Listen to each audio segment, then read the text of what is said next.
और जब कोई चीज बढ़ने लग जाती है तो याद रखना चाहिए कि उसका फैलाव ज्यादा होते वक्त उसकी जो सबसे कीमती चीज है, उसकी क्वालिटी, वो गिरनी नहीं चाहिए। अगर उसकी क्वालिटी गिर जाए तो ऐसे फैलाव से कुछ फायदा नहीं होने वाला। इसलिए सहयोगियों की क्वालिटी भी अच्छी रहनी चाहिए। अब आपसे एक बात निवेदन करना है कि आपके माने आपको जो परमात्मा से मांगी हुई 3 चीजें होती हैं वो तो दे ही दी। एक तो होता है सालोक्य, जैसे कि हम देख पाए परमात्मा को, सानिध्य कि हम परमात्मा के साथ रहें, कंपेनियनशिप,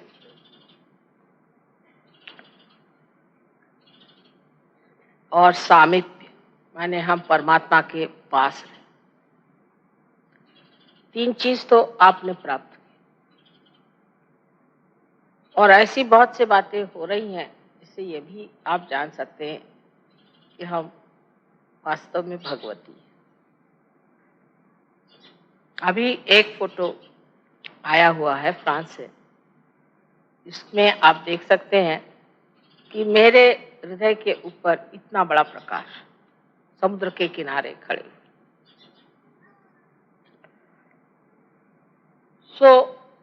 ऐसी अनेक चीजें हुई हैं।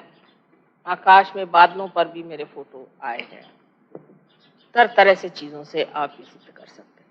देखिए, एक और उससे बढ़ के चीज आपको दी है मैंने, जिसे कहते हैं तादाद। और यही सबसे कठिन चीज मेरे लिए भी है और इसी से यह कार्य भी हुआ है। तादात्म्य का मतलब यह है कि आपको मैंने अपने शरीर में ले लिया, आप सब मेरे शरीर में विचरण करते हैं। इसीलिए जैसे ही आप मुझे याद करते हैं वैसे कार्य सिद्ध होता है, सबको फायदा होता है। जैसे ही आप मुझे याद करते हैं सारे मेरे शरीर में खबर पहुंच जाती है कि इसको जरूरत है। जैसे कि यहाँ उंगली में कहीं अगर चोट जरा सी लगी या यहाँ जरा सी सुई भी आप लगा दे उंगली में, तो सारा शरीर दौड़ेगा कि हाथ को बचा। तो सारे भगवान के जितने भी गण हैं, देवदूत हैं, सब आपके लिए दौड़ते हैं कि आपकी रक्षा हो जाए, आपको सुख मिले। आपने जो माना है, मांगा है, वो सब पूरा हो जाए। लेकिन जब आप में कोई दोष हो जाता है तो वो दोष मुझे झेलना पड़ता है। पहले मेरी कभी भी तबीयत खराब नहीं होती, लेकिन आजकल कुछ जरा खराब होने लग गई है, क्योंकि सहयोग फैल रहा है। और जब फैलता है तो अपने साथ कुछ कचरा भी इकट्ठा कर लेता है। जैसे कल काफी तबीयत खराब गई, इसलिए मैंने धर्म पे इतनी लंबी चौड़ी वार्ता की। इसका मतलब कि सहज धर्म जो है उसको अभी तक हमने समझा नहीं। सहज धर्म में हम आए। अब सहज धर्म क्या है कि हमारे पास एक विशेष वस्तु है, वो है चैतन्य को जानना। हम चैतन्य को जान सकते हैं, हम पहचान सकते हैं कि चैतन्य क्या है और क्या कह रहा है। लेकिन अधिकतर लोग जब कोई सा भी काम करते हैं, माने सहयोगियों से मेरा मतलब है, तो वो इस चैतन्य को, इन वाइब्रेशंस को नहीं जानते, उसको पहचानते नहीं, उनसे पूछते नहीं, उसका अवलंबन नहीं करते, माने उस पर डिपेंड नहीं करते। वो अपनी जो पुराने तरीके हैं उसी तरीके से देख के चलते हैं और इसीलिए उनका जो बर्ताव है असहज हो जाता है। अगर आप हर बार ये सोचें कि हमें चैतन्य के सहारे चलना है और चैतन्य की संवेदना लेकर चलना है, तो आप सहज धर्म में आ जाएंगे। और जब सहज धर्म में आप सब आ जाएंगे तो मेरी तकलीफें अपने आप दूर हो जाएंगी। क्योंकि जैसे ही आप में कोई तकलीफ होती है फौरन मेरे चक्र बहुत जोरों में चलना शुरू और इतने जोर से चलते हैं उससे मुझे तकलीफ होता है। हालांकि मैं बीमार नहीं कभी पड़ती हूँ, सिर्फ चक्र जोर से चलते हैं और वो बेकार, क्योंकि आपको तो उसका अंदाज भी नहीं लगता, आप तो जानते भी नहीं, कभी कभी आपको उसका लाभ भी नहीं हो सकता, क्योंकि मन से, हृदय से, बुद्धि से, हर तरह से आपको सोचते रहना चाहिए, सतर्क रहना चाहिए कि क्या मैं सहज धर्म में हूं या नहीं। अब सहज धर्म में मनुष्य जो है वो किसी चीज से कॉम्प्रोमाइज नहीं कर सकता, क्योंकि अब मैं सहज धर्मी होगी। आप कोशिश करें कॉम्प्रोमाइज करने का, आपको तकलीफ होगी और मुझे भी तकलीफ होगी। अब हम क्या करें माँ, इसमें तो करना ही पड़ता है कॉम्प्रोमाइज, तो मुझको सहना ही पड़ेगा, मैं भी क्या करूं। बहुत से मामलों में सहज चीज समझ में नहीं आती। जैसे आज एक साहब ने हमसे कल बताया कि यहाँ पे निर्मला योग के छापने के लिए आप एक पता नहीं एक ये मशीन ले लीजिए, एक वो मशीन ले लीजिए। तो मैंने कहा अच्छा ले लीजिए, पहले तो मैंने कह दिया कि किसी को नाराज नहीं करना चाहिए, क्योंकि फिर एकदम से मना कर देने से तो फिर हालत ही खराब हो जाएगी। लेकिन हमारे पहचान के साहब हैं छापखाने वाले, उनसे आज सवेरे बुलाया, क्योंकि वाइब्रेशन पे बात ठीक नहीं लगी थी। तो मैंने कहा कि एकदम से कह देने से तो ये लोग बुरा मान जाएंगे, तो वाइब्रेशन पे तो हो रहा है कि कुछ लेने की जरूरत नहीं है, चलो कोई बात नहीं। उनको बुलाया, उनसे बात करी, उन्होंने कहा कि 3 महीने में एक छोटी सी पत्रिका छप रही है, उसके लिए इतना खर्चा करने की क्या जरूरत। उसको हंसी आ गई। मैंने कहा कि साहब ये तो कोई जो किताबों पे किताबें लिखता वो भी नहीं इतना खर्चा करता, तो आप सिर्फ एक छोटी सी पुस्तकी के लिए इतना खर्च क्यों कर रहे हैं। मैंने कहा तो मुझे लग रहा था, लेकिन मैंने सोचा तुमसे पूछ। कहने लगे कि मेरे दोस्त का एक छापखाना है, वो आपके आधे दामों जो कहिए सो कर देगा, उसके पास एक से एक बढ़िया मशीनें हैं। अब आपको जो एक छोटी सी किताब 3 महीने में एक बार छापनी है, उसके लिए आप सारा छापखाना खरीदना चाहें, इसे क्या कहा जाए, तो ये सहज नहीं हुआ।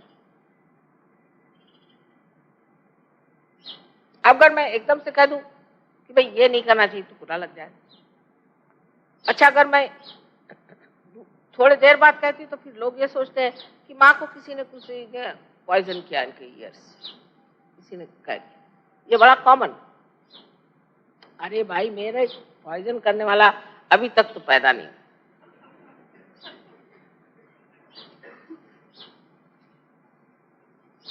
कोई मुझको पट्टी नहीं पढ़ा सकता, मैं भोली हूं, लेकिन ऐसी भोली नहीं कि मुझे कोई पट्टी पढ़ा दे, क्योंकि आप में मुझ में बड़ा अंतर एक है कि मुझ में सहज धर्म के सिवा और कुछ है ही नहीं। मैं सब सहज धर्म पे चलती हूँ। एक साहब, पता नहीं मैंने आपको लास्ट टाइम बताया कि नहीं बताया, कि राहुरी में एक बड़ा भारी 12 भाई का कारस्थान हमारे यहाँ कहते हैं, वो आए और मुझे समझाने कि ये महाशय जिसको आप इतना मानते हैं ये एक राजकारणी आदमी, और ये राजकारण के वजह से यहाँ, और इसको आप बहुत समझ के, और हम आपको समझाने आए। तो मैंने कहा अच्छा और कुछ बात इनके खिलाफ नहीं, ये राजकारणी है माँ, ये आपको पट्टी पढ़ा देगा। मैंने कहा अच्छा मेरे को पट्टी पढ़ा देगा, बस इतना ही जानते हो। हाँ। तो कहले नहीं इसके आप बात मत सुनिएगा कुछ भी, ये बहुत राजकारणी। मैंने कहा अच्छा मैं बताऊँ अब कि ये आदमी की जो बीवी है उसकी बीवी नहीं है, वो किसी ब्राह्मण की बीवी है, ये उसको भगा के लाया है, क्योंकि इसको ये जो बच्चा हुआ है ये बच्चा इसका भी नहीं है, ये उस ब्राह्मण का बच्चा है, और ये उसको भगा के लाया है और इस अपने घर में रखा हुआ। और उनको 2500 चीजें उसके बारे में बता दी, तो वो सबका मुंह जो ऐसा था वो ऐसा हुआ।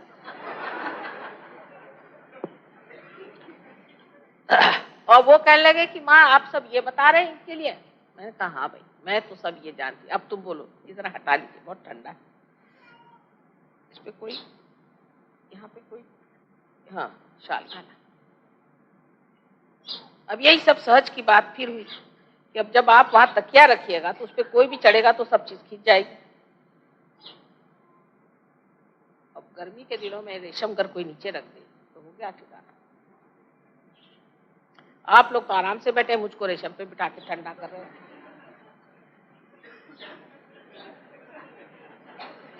अपने तो आराम से बैठे हो और मेरे लिए यहाँ रेशम बिछा दिया। रंजन रंजन, अब ठीक है, आप मजाक कर रहे हैं। नहीं नहीं, मुझे I have no problem like that, I am just joking. नहीं नहीं, आप ठीक। अब ये सहज की बात हुई, सहज की बात। और जब सहज से कोई काम करता है तो वो इतना सुगठित और इतना सुंदर होता है कि मैं फौरन समझ जाती किसने किया ये काम। अपने दिमागी घोड़े दौड़ाने से गड़बड़ होती पहले। दूसरे ये कि हम सोचते हैं हम सहयोगी हैं तो अब हम चाहे जो भी कर लें। नहीं, ऐसी बात नहीं। अब जो भी चाहे नहीं कर सकते। अब मेरे घर में इतने अकाउंटेंट लोग सीखे हुए हैं, अकाउंट्स इतने सीखे हैं कि मैं अकाउंट्स जानती ही नहीं, बिल्कुल एक अक्षर भी। और मेरे घर में इतने वकील हैं कि मैं बिल्कुल नहीं जानती कि ह्यूमन लॉस क्या, कभी भी। लेकिन एक परसों गगन एक लेके आए थे तो मैंने उनको बता दिया कि देखो यहाँ तुमने गलती कर दी। कहले माँ ये लिखना भूल गया मेरे बच्ची के बारे में। वो खुद हैरान होगा। सो कैसे जाना? अब फिर आप कहेंगे माँ आपने कैसे जाना? अब अकाउंट से जाना। वाइब्रेशन। फौरन मेरी नजर वहां चली गई, वाइब्रेशन गलत आ रहे थे। क्योंकि जो सहज में रहता है उसको सारा इंफॉर्मेशन एक बड़ी भारी ऑर्गेनाइजेशन है उससे आते रहते हैं। ये गलत है, ये सही, ये ठीक, ये बुरा, ये अच्छा, ये होता है। फौरन मुझे सोचना भी नहीं पड़ता। मेरा तो कंप्यूटर ऐसा कि फौरन उसी मोमेंट, अब मैं दिखाऊं चाहे नहीं दिखाऊं वो मेरी चालाकी, लेकिन मैं जानती सब कुछ हूं। और आप लोग भी सहज में आ जाएं तो मेरा भी लाभ और आपका भी लाभ होगा। हर मामले में सहज में रहना चाहिए। और सहज में रहने के लिए हमको ये याद रखना चाहिए कि अब हमारा पुनर्जन्म हो गया है। हम एक छोटे से बालक की तरह अब इसमें आए, अभी बहुत कुछ सीखने का है। और जैसे ही सहज मार्ग से माँ ले जाएगी हम ऐसे ही जाए। गलतियां तो हमसे बहुत होती है और हो रही, कोई बात नहीं। अरे तो आपसे गलती नहीं होगी तो हमारे आने से मतलब ही क्या। लेकिन हमसे गलती होती है, एक बात पहले ये मान लेना चाहिए। तो जहां तक हो सके अपने वाइब्रेशंस को इस्तेमाल करें। अब जैसे एक महाशय है, उनका अपने बीवी से झगड़ा हो गया, समझ लीजिए। तो मैंने कहा भाई वाइब्रेशंस देखे तुमने? कहा नहीं। तो मैंने कहा ठीक है, अगर आपको कांट हियर नहीं, लाउड लाउड, अगर आपको कोई कहे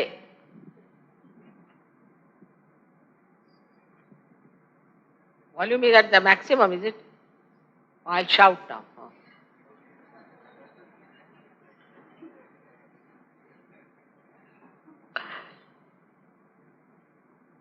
कि साहब आपकी बीवी बहुत खराब है, तो मान गए कान के कच्चे हैं आप। अरे भाई वाइब्रेशन देखो ना, कान के कच्चे भी हो गए, वाइब्रेशन के पक्के होना चाहिए। अब समझ लीजिए हमने कह दिया कि भाई हम नहीं आ सकते, नहीं आपको आना ही होगा। तो जो कहेगा वही टाइम पे नहीं पहुंचे, उसी के घर में कोई गड़बड़ हो जाए। क्योंकि हमको आगा पीछा नीचा ऊंचा सब दिखाई देता है ना, तो जबरदस्ती नहीं करनी चाहिए। अब जैसे कल हमने किसी को भी अपने घर में नहीं बुलाया था, हमने कहा आप आ जाना, लेकिन ये नहीं कहा था कि मैं आपसे मिलूंगी, किसी से भी नहीं कहा। एक सिर्फ लड़की से कहा था, बाकी किसी से नहीं कहा था कि मैं आपसे मिलूंगी। मैंने कहा आ जाना। मेरे बोलने में बड़ी गड़बड़ हो सकती, मैंने कहा था आप आ जाना। इसका मतलब बिल्कुल भी नहीं कि मैं वहां आऊंगी या आपसे मिलूंगी या आपसे गले मिलूंगी फिर आपसे बैठ के बातें करूंगी। आप फुर्सत किसको भाई? आ जाने का मतलब है कि आप आइए और ध्यान करिए वहां बैठकर।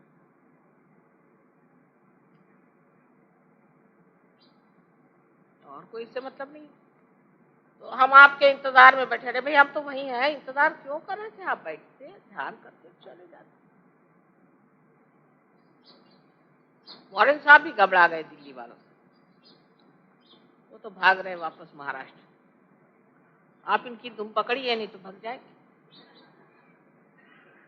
वो पहले ही मुझे बताया, मैं साफ साफ बता दूं आपको, ये कह रहे हैं कि महाराष्ट्र में 10,000 आदमी भी आपके सामने से गुजर जाएगा, कभी ना आपके पांव छुएगा, ना कोई सामने एक रख के गुजर जाएगा। अगर आए मिलने, कहीं भी ऐसा हुआ कि आ जाना, तो हमारा तो वहाँ छोटा सा फ्लैट है, उसमें ये लोग बैठ नहीं सकते, बाहर लॉन में बैठे रहेंगे और लॉन से ही चले जाएंगे। लेकिन कभी नहीं कहेंगे कि तुम मुझे मिलाओ, तुम मुझे मिलाते नहीं हो, मिलाना ही चाहिए, अभी मैं उनके लिए आया था, मुझे क्यों नहीं मिलाया, ऐसा नहीं वैसा नहीं, माता जी हमसे मिलती क्यों नहीं? क्योंकि सहज भाव में जानते हैं कि माँ के समय पे हमारा अधिकार नहीं है, संसार में किसी का भी अधिकार नहीं।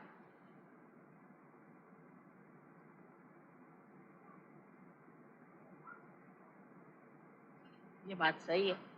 अब पहले तो हम दिल्ली में जब आए थे पहली मरतबा, तो देखा कि प्लास्टिक के डिब्बे में थोड़ा सिंदूर रखा हुआ था, और प्लास्टिक का एक लोटा कहीं से बाथरूम से उठा लाए पैर धोने के लिए, और एक प्लास्टिक का छोटा सा बर्तन चूरा था, उसको रख दिया पैर धोने के लिए। तो मैं तो, मेरा अगर आप उस वक्त का फोटो देखे तो हमारे घबराहट के, मैंने कहा बाप रे, अब इन पे क्या क्या बताने वाली भगवान जाने। धीरे धीरे सहज तमीज आ गई कि नहीं साहब ऐसे ऐसा। अब इसी तरह से सहज गहनता से अपने हृदय में लेना चाहिए। कल इसलिए धर्म पे बात की कि सहज धर्म में आपको मेरे प्रति प्रेम है, मैं जानती हूँ, अत्यंत प्रेम, और आप मुझे मानते भी हैं, ये भी मैं जानती हूँ। आपको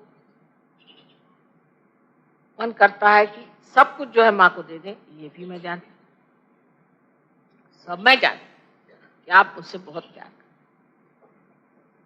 लेकिन ये भक्ति को आचरण में लाना चाहिए, और आचरण माँ को क्या है, कुछ माँ को दो चाहे नहीं दो, उसका फर्क नहीं पड़ने वाला। हम कितने सहयोगी होते हैं, हमें कितना सहज धर्म पनपता है, हम कितने सहज बुद्धि से रहते हैं, वो देखा। सहज बुद्धि में पहले निरपेक्षता आनी चाहिए। निरपेक्षता माने ये कि साहब मेरा घर, मेरी बीवी, मेरे बच्चे, मेरा आश्रम या मेरा सेंटर। माँ कभी मेरे भी सेंटर में आई है, पहले तो घर पे आई है, ये बहुत ज्यादा होता था। अब बताइए सबके घर में घर पे जाती रही तो मेरा क्या बच जाएगा? अच्छा घर पे नहीं तो सेंटर पे आई, अब सेंटर पे भी जाना कोई आसान है। अच्छा सेंटर पे नहीं तो कम से कम वहां नुक्कड़ पे आ जाइए। क्यों भाई? क्योंकि लोग देख लें कि मतलब ये कि सब जान लें कि मैं जो हूं, मैंने बुलाया तो माता जी नुक्कड़ पे आ गई। ये इसकी सूक्ष्म बात है। इसमें सूक्ष्म बात यह कि मैंने माँ से कहा और माँ आ गई, तो माँ मुझे मानती है, तो आप भी सब मुझको मानो। ये इसकी सूक्ष्म बात है।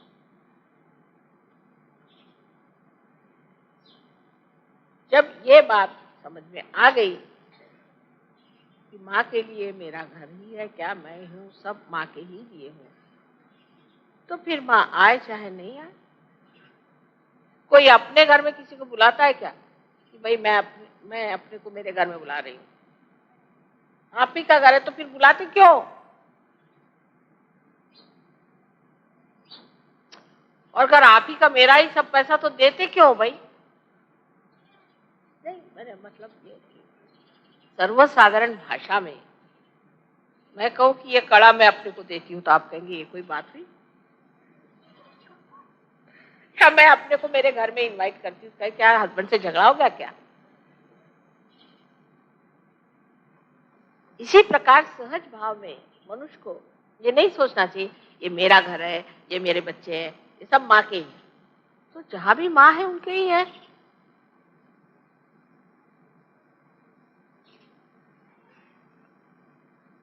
और फिर मैं चक्कर में डाल देती हूँ, ये भी बड़ी मुश्किल। और फिर कहते हैं माँ कैसे हो गया पता नहीं, हम तो बड़े प्यार से गए थे। ठीक है, लेकिन आचरण में समझ आने चाहिए कि निरपेक्षता पहले सहयोग में पहली चीज है निरपेक्षता। किसी भी चीज का चिपकाव छोड़ अगर किसी को लगे हाँ भाई मेरी बीवी जो है, मेरी बीवी का ये ठीक होना चाहिए, एकदम उसको काटे, अपनी ओर सतेज सतर्क होना चाहिए। मैं लग सोचता हूं कि ये मेरा बेटा है, इसको मां के पास जाना चाहिए, पहले उसको काटे, आपका बेटा एकदम ठीक हो जाए। निरपेक्षता इलाज है हर चीज का, आपको आश्चर्य हो।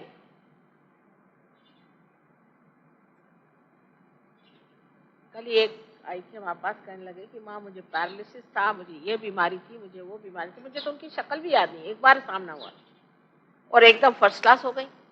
कल बस मैं फोटो लेकर के बैठा करती थी और उसी पे श्रद्धा से हो गया। होता क्या है कि जब आप फोटो को लेकर उस पर मेहनत करते हैं तो आपको अपनी श्रद्धा बढ़ानी पड़ती, जो कि मैं तो सामने नहीं, उसके प्रति श्रद्धा बढ़ानी पड़ती, आप में गहराई आनी पड़ती। जब वो आपके अंदर गहराई आती तभी ना तो काम होता है। इसलिए जो लोग फोटो पर पार हुए हैं वो कहीं अधिक कभी कभी होते हैं बनिस्बत जो मेरे सामने हुए। बड़े आश्चर्य। या अगर समझ लीजिए मोदी साहब ने किसी को पार किया तो कभी कभी मैं देखती हूँ कि वो बहुत मेरी सेवा करते हैं बनिस्बत जिनको मैंने डायरेक्टली किया, क्योंकि इन्होंने पहले पट्टी पढ़ा दी कि ये माँ है, तुम समझ के रहना, ये महामाया है, इनके चक्कर में नहीं आना, बहुत कायदे से चलना इनके साथ, वो समझा देते। लेकिन अगर डायरेक्टली किसी को मैंने रियलाइजेशन दिया तो खोपड़ी पे बैठ जाता। फिर तो मैं आया था, मैं खास करके आपसे मिलने आया। भाई किसने कहा था खासदार आप हैं, आप आए क्यों? तो जो ये मैं बना है ये कम होना चाहिए, मैं मेरा सब खत्म होना चाहिए। जैसे कबीरदास जी ने बहुत सुंदर कहा है कि जब बकरी रास्ते में घूमती है जिंदा तो कहती है मैं। ये सब जो हम लोग बोलते हैं उनके मतलब था कि जो हम मैं करते हैं वो सब बकरी है, मैं। लेकिन जब उसका बकरीपना मर जाता है, जब बकरी मर जाती है और उसकी जब आंतें खींच करके और धुन के जब उसको रास्ते में बजाते चलते हैं तो वो कहती है तू ही तू ही तू ही। क्या कमाल की कल्पना। जुलाहे थे तो उनको अपनी जो चीजें थी उसमें कैसे परमात्मा, वो कहती तू ही तू ही तू। हम लोगों के दिमाग में बात नहीं आई। तो जैसे ही आप निरपेक्ष होंगे तो हर चीज में उसी को देखेंगे, आप उसी को जानेंगे, उसी को समझेंगे। और आश्चर्य होगा कि हर जगह से किस तरह से ये बनते जा रहा, ये मामला कैसे बनते जा रहा। जैसे अभी एक लड़की ने मेरे लिए फूल अरेंज करे जमीन पर, कहती माँ देखो मैंने तो गणेश जी बना दिए, मैं तो ऐसे ही बनाए थे गणेश जी कैसे। वो तुम्हारा हृदय तुम्हारे हाथ को वैसे ही ले गया जो गणेश बना, जो मुझे बहुत प्रिय चीज है वही बना के रख दिया। सबसे अत्यंत प्रिय जो चीज है उसको उन्होंने बना दिया, क्योंकि हृदय समर्पित होने से अपने आप ही वो गणेश बन गया। और देखते साथ आंखों में आंसू मड़ाए मेरे श्री गणेश को कैसे बना दिया। तो श्री गणेश का एक उदाहरण हमारे सामने रखना चाहिए, जैसी उनकी भक्ति वैसी उनका आचरण। श्री गणेश के धर्म में उतरना चाहिए। उनके लिए तू ही तू ही तू ही, किसी और कुछ नहीं करता।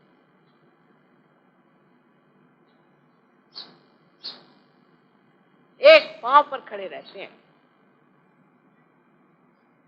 मुंह से कहने की जरूरत नहीं, इच्छा करने की भी जरूरत नहीं। किसी ने कुछ कह दिया मुझसे कि गए उसके पीछे में सारे उनके गण दौड़े और ठिकाना लगा दिया।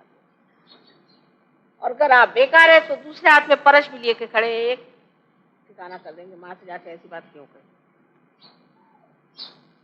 ऐसे गणेश जी को अपने सामने रख के और आपको भी सहज धर्म में उतरना है।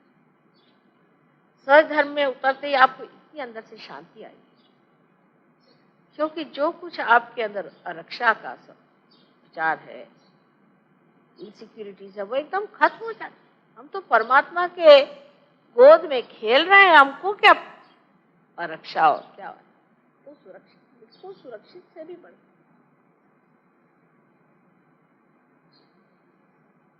सहज आदमी में एक तरह का और ही बर्ताव होता है और उस बर्ताव को हमें स्वीकार करना।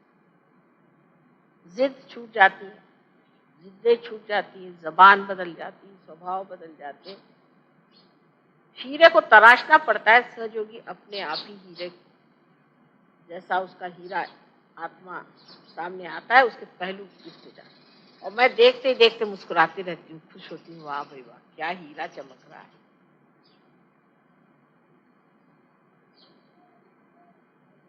अपने प्रति सतर्क होना चाहिए और सहज भाव में और सहज धर्म में रहना चाहिए। मैं तो सहज धर्मी हूँ। एक साहब कह ले, माँ तो मैं तो सहज धर्मी हूँ। अच्छा, क्या करते हैं? बस मैं आपकी पूजा करता हूँ, रोज फूल चढ़ाता हूँ, ये करता हूँ। बाद में पता हुआ पुलिस ने पकड़ लिया उनको। वाह भाई वाह, क्या सहज धर्मी आप। खबर आई, माँ से खबर करो, मैं पुलिस में पकड़ा गया। तो क्या किया तुमने? सारे असहज काम करके रखे, एक नहीं दो नहीं। उसको मैं कहाँ बचाने जाऊंगी और क्यों बचाएगा? इसी तरह सहयोगी समझते हैं कि वो सहयोगी है, लेकिन योग दो चीज का होना चाहिए, भक्ति और कर्म का। जब तक भक्ति और कर्म का योग नहीं आता है, तब तक सहज धर्म ही नहीं आपके अंदर बैठेगी। और सहज धर्म को बिठाने के बाद ही आप गुरु तत्व पे जमेंगे। जो स्वयं ही ठीक नहीं, वो दूसरों को क्या ले सकते। पैसे के मामले में खास मैं देखती हूँ कि कुछ अजीब सा हाल है दिल्ली वालों का।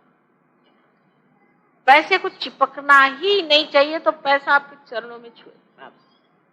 पहली आपको इसकी मैं बता दूं किल्ली। अब मुझे पैसा नहीं समझता, सच्ची बताती हूँ, आप विश्वास करें। अगर मुझे बैंक जाना होता है तो मैं किसी को ले जाती हूँ, वारन को या किसी को, राजेश को, किसी को, भाई तू सही करने मैं करूंगी। मेरे को अभी तक चेक लिखना नहीं आता, सच्ची बात है, पूछ लीजिए बैठे। मेरे को अभी तक चेक लिखना नहीं आता, बैंक में पता नहीं क्यों जाती हूँ। लेकिन क्योंकि उसमें निरपेक्षित और कौन कहाँ हिसाब करता है। अभी मोदी साहब ने बताया कि माँ पता नहीं कहाँ से 13-14 हजार रुपए का हिसाब ही नहीं लगता, ज्यादा हो गए। मैंने कहा रखे रहो, भगवान के दिए हुए छोड़ो।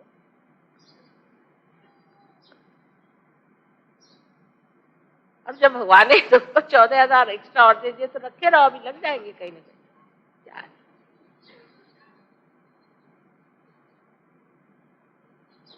इस तरह की निरपेक्षता का मतलब यही हो गया कि हमने परमात्मा पे सब छोड़ दिया, जैसे राखो तैसे ही रहो, बस छोड़ो। ये सहज धर्म पे बैठना चाहिए। आप पैसे की चिंता छोड़िए, किसी चीज की चिंता छोड़िए, सिर्फ अपने आचरण को सहज में लाए। जो आदमी कहता है मैं बड़ी परेशानी में, वो सहज है ही नहीं, वो आदमी सहज हो ही नहीं। मुझे ये परेशानी, मुझे वो परेशानी, रात दिन मुझे ये परेशानी तो वो परेशानी, मुझे ये परेशानी, घर नहीं मिला तो फलाना नहीं मिला, तो बीवी नहीं मिली तो बच्चे खो गए, तो फलाना हुआ तो ठिकाना हुआ। तो जब मिला उनकी शक्ल देखो तो आदमी भागता, रे पाप। लेकिन ऐसी बात नहीं, जो सहज होता है। कैसे हो भाई तुम धुमाल? कैसी माने? मैं समुद्र में तैर रहा हूँ। कौन से समुद्र?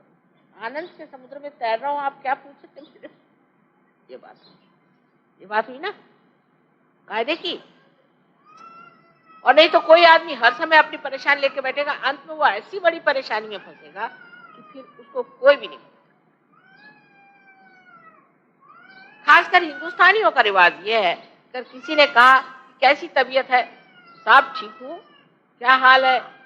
बुरा हाल हो दुश्मनों का, मैं तो भला हूँ। हालांकि कैंसर की बीमारी होगी, कैंसर की बीमारी होगी, लेकिन वो कभी ये नहीं कहेगा कि मुझे तकलीफ। ये हिंदुस्तानी, ये अपनी भारतीय संस्कृति। अरे सुना तुम्हारा बच्चा ठीक नहीं, अरे तो फिर 10 बच्चे होंगे तो और क्या होगा, एक आध बच्चा तो बीमार पड़ना ही हुआ। ये हिंदुस्तानी। और प्रॉब्लम भी मेरे ख्याल से मॉडर्न शब्द है। पहले हम लोग प्रॉब्लम सिर्फ ज्योमेट्री में ही जानते थे। नहीं, सच बात।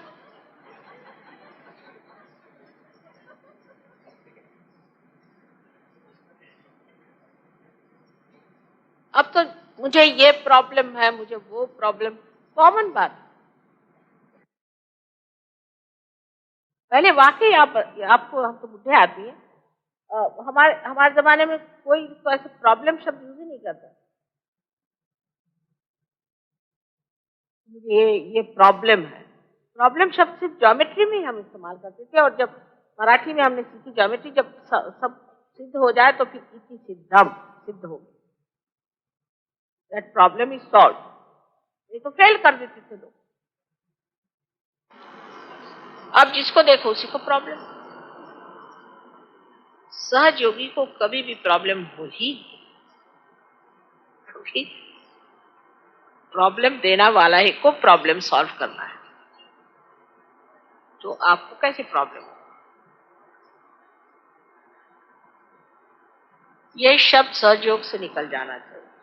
प्रॉब्लम, इसको बिल्कुल आप छुट्टी। ये अंग्रेज दे गए हैं हमारे सर पे मेरे ख्याल से, पर वो भी कभी पहले नहीं कहते थे प्रॉब्लम। मैंने कभी, हमारे जमाने के अंग्रेज कभी नहीं कहते थे मुझे कोई प्रॉब्लम है। और फिर उस पर सहज ये कभी नहीं कि माँ को आकर के दूसरों के प्रॉब्लम बता। ये तो और भी गई भी।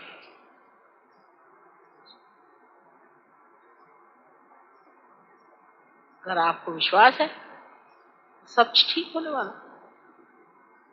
कोई आपके पास आए, मेरा बेटा बीमार है, ये चलो लगाओ, फोटो लगाओ, चलो करके देखो।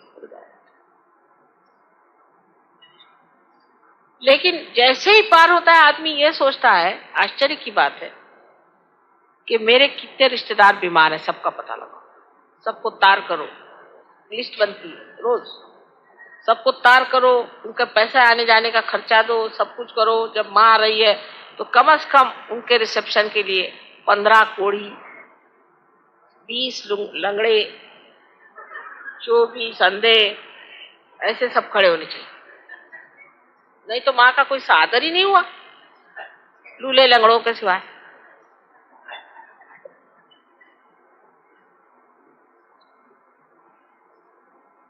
फिर पूछना पड़ता है कि आप में कोई भी धड़धाकट, एक आदमी पूरा है या नहीं, कि सब ऐसे ही गायब।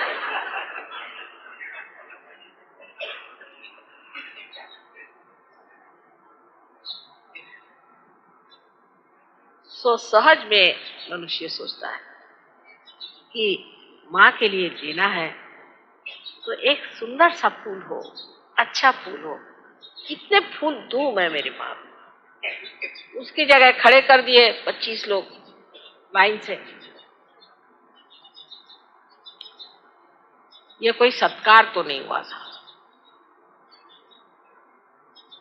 इसलिए शायद पहले ये प्रथा थी कि कोई आए तो गार्ड ऑफ ऑनर के लिए ऊपर ऐसे डंडे पकड़ते थे, कम से कम धड़धाकट ही लोग कर सकते थे, इसलिए वो बनाते थे गार्ड ऑफ ऑनर। मतलब ये कि जो धड़धाकट लोग हैं उनको खड़ा किया जाए। पर अब अगर ऐसा हम लोग करें तो क्या मेरे ऊपर डंडे बरसेंगे। सहज की जो व्यवस्था है वो स्वस्थ व्यवस्था है, सुंदर है, अतीव सुंदर, अत्यंत बहारदार, आह्लाददायी, अनुपम, ऐसी व्यवस्था सहज। और मैं हर एक चीज बारीक देखती हूँ और मन ही मन खुश होते रहते। जैसे आपने अभी इंतजाम स्टेज पे किया था, उसमें एक एक चीज, हाथी और मछली जो जो बनाई आपने, उसके रंग तक मुझे सब मालूम। जिसने भी बनाए उसके प्रति मेरा प्यार उमड़ता है। पर आप आते ही साथ एक भूत सामने खड़े कर दो तो शक्ल बनी जाएगी कि नहीं, कितनी भी कोशिश करो। यही हो। सो सहज भाव में माँ को देने का जो भी है वो ऐसा हो जिससे माँ प्रसन्न हो जाए। और किस चीज से प्रसन्न होती माँ? हमारे प्रसन्न मुख से। और जो चीजें संसार में प्रसन्न है, माने बच्चे और फूल, मुझे इनसे बड़ा आनंद आता है। बच्चे और फूल ऐसी सुंदर चीज परमात्मा ने बनाई है कि जो बहुत प्रसन्न चीज है। कल ही मुरझा जाएगा फूल, चाहे 2 घंटे बाद ही मुरझा जाएगा, लेकिन जब मेरे सामने आता है प्रसन्न है। और मैंने ये भी देखा है कि जब मेरे कमरे में रखा जाता है तो बढ़ जाता है अपने आप, साइज बढ़, इतनी प्रसन्नता उसकी। इसी प्रकार आप भी समझ लो, जब आप प्रसन्न होकर मेरे पास आएंगे तो उस प्रसन्नता का ही वरदान आपको, आपकी स्वस्थता, आपकी जो कुछ प्रॉब्लम्स हैं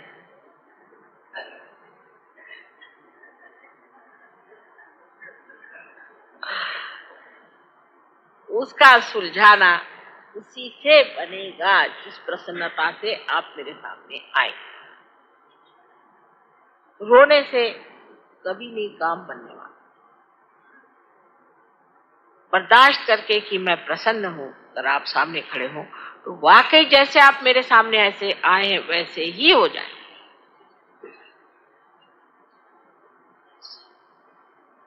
तो सहज भाव को हमें लेना है, सहज धर्म को हमें लेना है, और सहज प्रसन्नता को प्राप्त करने के लिए पहले स्वयं प्रसन्न रहना। पहले एक शब्द ज्यादा इस्तेमाल होता है, मनुष्यत। आजकल वो शब्द कहीं रह ही नहीं गया, क्योंकि सभी शायद मनुष्य बोलते हैं। और विदेश में तो अगर कोई मनुष्य नहीं होगा तो उसको लोग कहते हैं इज नॉट हैंडसम। एक साहब बड़े मनुष्य थे और वो बड़ा वहां लोग उनको अप्रिशिएट करते थे। कहने लगे, मैंने कहा कि क्यों? कहले ही इज वेरी हैंडसम। मैंने कहा ये तो उसका अंदर गया खपड्डा बना हुआ, हालत खराब, हर समय आंखें ऐसी जैसे कहीं से स्मशान भूमि से चला रहा है। He is very handsome. उनका सभी उल्टा हाल है, खोपड़ी उल्टी है ना तो उल्टा ही देखते। किसी तरह से मेरी समझ में नहीं पहले आता था, अब समझ में आ रहा है कि इनको ये हैंडसम क्यों लगता है। औरतें जो बिल्कुल चिड़ी मारका जिसे कहते हैं हिंदी भाषा में, वो उनको पसंद आता है कि एक फूक दीजिए तो वहां जाके गिर पड़ेगी। वो कहने लगे सुंदर है। कैसे भाई, कौन से एंगल से?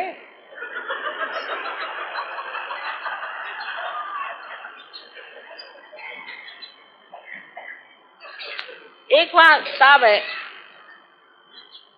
पंजाबी है। पंजाबी लोग ऐसे तो नहीं, इतना तो नहीं खराब हाल है, क्यों? उन्होंने एक औरत से शादी की, मैंने पहली बीवी छोड़। तो जब पहली बीवी को देखा तो बड़ी हैरानी है कि ये खुसट औरत, जिसको खुसट हमारे यहाँ कहते हैं, इससे शादी कर ली। इतनी देवी जैसी ये स्वरूप जिसकी बीवी है, इसको तो छोड़ दी। तो वो मुझसे कहते हैं कि she is much better looking than my wife. तो हमारे दामाद साहब कहते हैं कि इनका जरा चश्मा बदल दीजिए।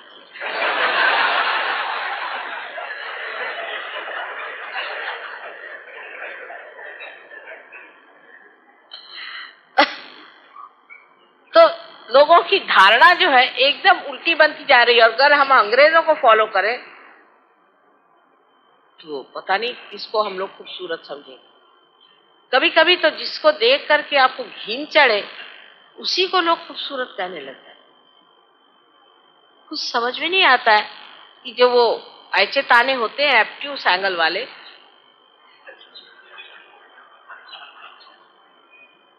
वो ऐसा उल्टा सीधा कैसे? सहज में आदमी एकदम ऐसा देखता है कि आर पार। तो जो पहचान सके वही सहज योगी, न कि बाह्य के। बाह्य को क्या, आजकल थोड़ा सा पैसा दीजिए, आप चाहे तो अपने सर पे एक डालडे का टिन रख के ऊपर से बाल बांध दीजिए, हो गए आप फैशनेबल, मॉडर्न, उसको कहते हैं बूफॉ की क्या कहते हैं, आजकल डालने का ठीक चला गया, जरा आउट ऑफ फैशन है। या कुछ इस तरह के तमाशे करिए तो बड़े खूबसूरत हो गए, क्या अजीब अजीब बात थे। और क्या अपने बारे में या दूसरों के बारे में हमारे क्या विचार हैं समझ भी नहीं आता। अंदर की खूबसूरती जिस इंसान में हो उसको जो पहचानने वाला होगा वही सहयोगी है, क्योंकि वो स्वयं अंदर से खूबसूरत है। जिसके अंदर खूबसूरती होती वही ऐसे आदमी की खूबसूरती पहचान। जरूरी नहीं कि वो आदमी मोटरों में घूमे, चाहे वो बैलगाड़ी पे ही चल रहा हो, चाहे वो पैदल ही चल रहा हो, उसके पैर ही सारे फट गए तो भी मन चाहता है कि तेल लेकर के इसके पैर की थोड़ी मालिश कर दे, इससे तकलीफ कम हो जाए। ऐसा पैर, ऐसा प्यार उस पैर के प्रति हो जाता है जिसके लिए एक बड़ा सुंदर सा हृदय काम करता है। इस हृदय की पहचान जब तक आपके अंदर नहीं आएगी तब आप सहज धर्म में नहीं है। उसमें किसी तरह की लालसा या किसी तरह की ग्रीड या लस्ट जैसे कहते हैं ये नहीं है। सिर्फ उस आदमी की सुंदरता अपने सुंदरता के निखार सा लगता है और मनुष्य देखते ही बनता है, सोचते ही बनता है, वाह रे क्या इंसान।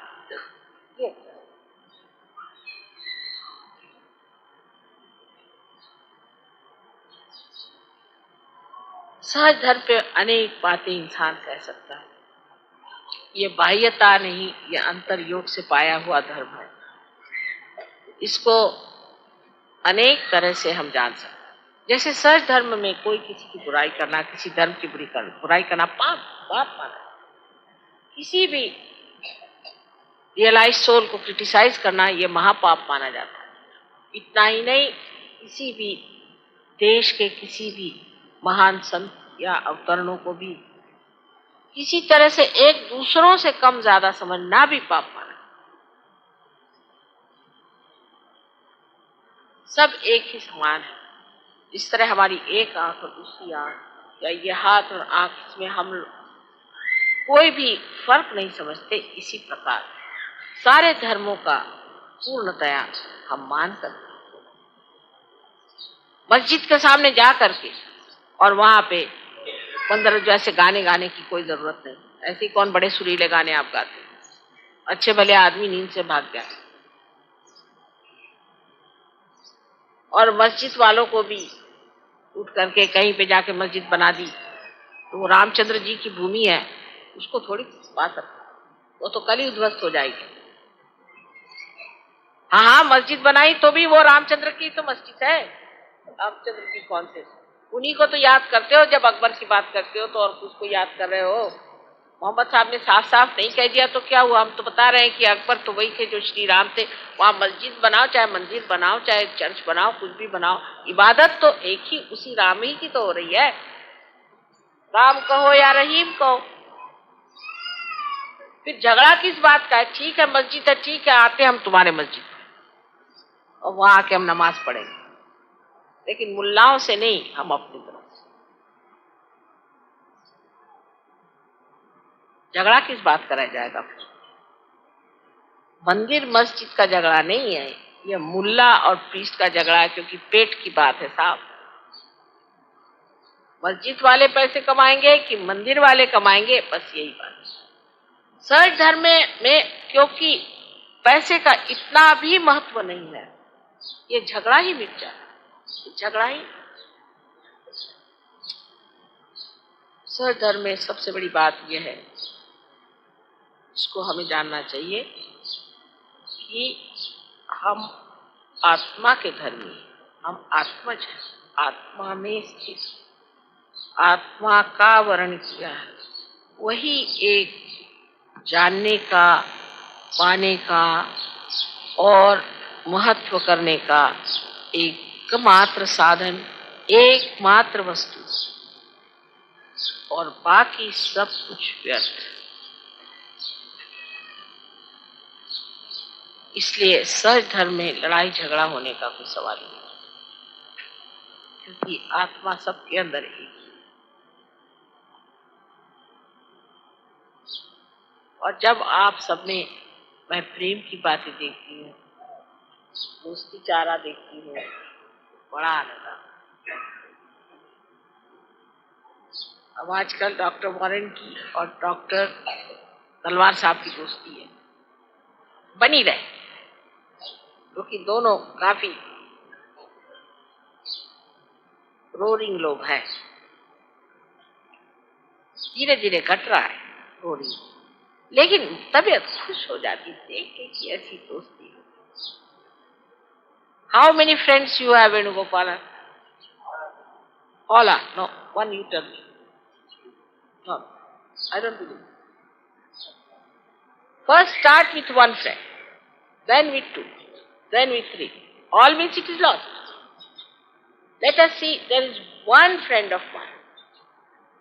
Start it. This is just a crowd. All are your friends. Who is your friend, Subramanyam? No, no. Forget about me. I am like a bubble. Acha, whatever it is. How many friends you have got here? Let us. Huh? No, any minute, friend. Verma साहब आपका कौन दोस्त है? एक दोस्त बताइए। नहीं, अब तो ये बताना ही पड़ेगा।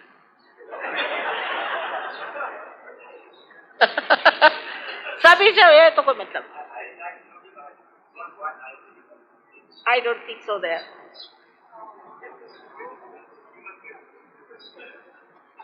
I wouldn't say that. I wouldn't say that. अभी वो फ्रेंडशिप नहीं। इतने फॉरेनर्स आए, किससे दोस्ती हो गई? अछूते रह जाते। एक दोस्ती करके दिखाओ, एक दोस्त पहले, लेकर। लेकिन एक बात मैं कहूंगी कि फॉरेनर्स में आपस में बड़ी दोस्ती। What is the criteria? Let us see. The criteria of the friend is this, that even I am challenged. In the sense, I try to test you, suppose. I'll tell you something against, say, your friend, Yogi Mahajan. And if you support that, then you are not his friend. Alright? And that's what I find. But supposing I tell something to Warren or to doctor, they will support each other, thick and thin. That sort of a friendship. I just test you, and I like people who support the surgeon, who come and forward and say, Mother, please forgive him. He did some mistake, I know, but please forgive him. I feel very happy.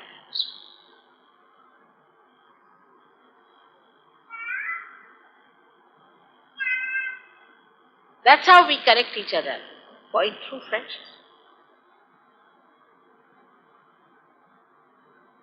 But most of you will say one thing, my wife is my friend.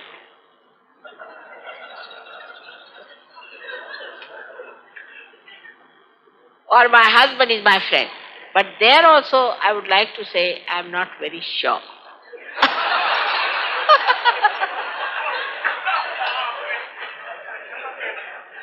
तब अब क्या होएगा? Imagine all of you are cells in my body and nobody is friendly. How am I to carry on the message? How am I to carry on this body of mine? So in Sadharma, we are collective beings and we stand by each other even if we face our mother. That's what.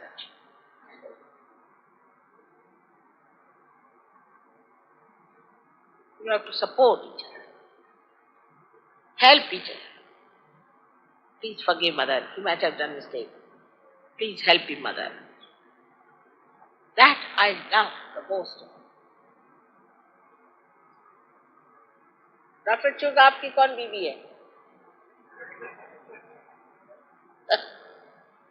उसके अलावा कोई और friend है कि वही एक? दोनों साथ ही बैठे हो क्या? उधर बैठे, चलो उधर।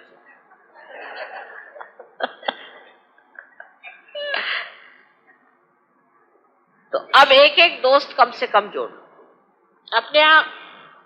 वो तो होता है राखी बंधन, लेकिन भाई बंधन एक करना चाहिए। एक भाई बंधन कर, उसमें क्या हर्ज है? राखी बंधन तो होता है, एक भाई बंधन कर लीजिए। Venugopal, you find out your friend. And now we'll have a Bhai Bandhan. Yogi Mahajan used. Rakhi Bandhan is all right. That is for the safe married life. But what about Bhai Bandhan? So today we decide in Sahaj Yoga, we all will have a Bhai Bandhan to begin. Then how many Bhais you will have, that's not the point. First you have one Bhai. Start with one. I mean, you don't have 11 children altogether, isn't it? So you can have one brother, then another brother. I can't have all the brothers together. So if that has to happen, you must have one friend, then a second friend, then a third friend. Alright? चलिए, तो आज सहज धर्म में हमने ये सीखा कि भाईचारा जो है ये एक आदमी से शुरू करके सब तक पहुंचना चाहिए। और जैसे जैसे आप ऊंचे उठते जाइएगा, आप देख लीजिएगा जितने ऊंचे उठे लोग हैं इनमें बड़ा भाईचारा है आपस में। चाहे ग्रेगोर अभी जिनीवा में बैठे हैं और वॉरेन यहाँ बैठे हैं और जेम्स बैठे हुए हैं ऑस्ट्रेलिया में, सब आपस में एक दूसरे के लिए जान दे देंगे। ये बात सही। भाईचारा इन लोगों ने ज्यादा पाया हमसे, क्योंकि इन्होंने जाना नहीं था। इसी वक्त हमारे भाई भी आ गए, देखिए। या इसको जानना कि एक हमारा पक्का दोस्त सहयोगी,